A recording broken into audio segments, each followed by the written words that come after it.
പരിശോധിച്ചിട്ടില്ല. അപ്പം ഞാൻ +2 എഴുതി കഴിഞ്ഞപ്പം മാതൃഭൂമി പത്രക്കാർ എഴുതിക്കൊണ്ടിരിക്കണതായിട്ടുള്ളത് അവർ വാർത്ത കൊടുത്തിട്ടുണ്ടായിരുന്നു, പത്രം വാർത്ത. അപ്പോൾ അത് കഴിഞ്ഞപ്പോൾ അവർ പിന്നെ വന്ന് ഇതുപോലെ ചോദിച്ചു എന്നതാ ഇനി പ്ലാനെന്ന്.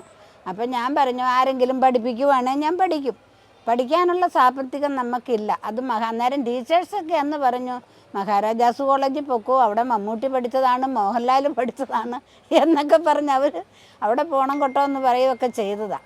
പക്ഷേ എൻ്റെ കൂട്ടുകാരെല്ലാം മഹാരാജാസിലാണ് ചേർന്നത്, ഞാൻ മാത്രമേ ഇവിടെ ചേർന്നുള്ളൂ. അപ്പം അത് കഴിഞ്ഞേച്ച് വീട്ടിൽ വന്ന് +2 കഴിഞ്ഞ് വീട്ടിൽ കഴിഞ്ഞ് റിസൾട്ട് അറിഞ്ഞു കഴിഞ്ഞപ്പം ഞങ്ങളുടെ കുടുംബശ്രീയുടെ ഒരാദരവുണ്ടായിരുന്നു.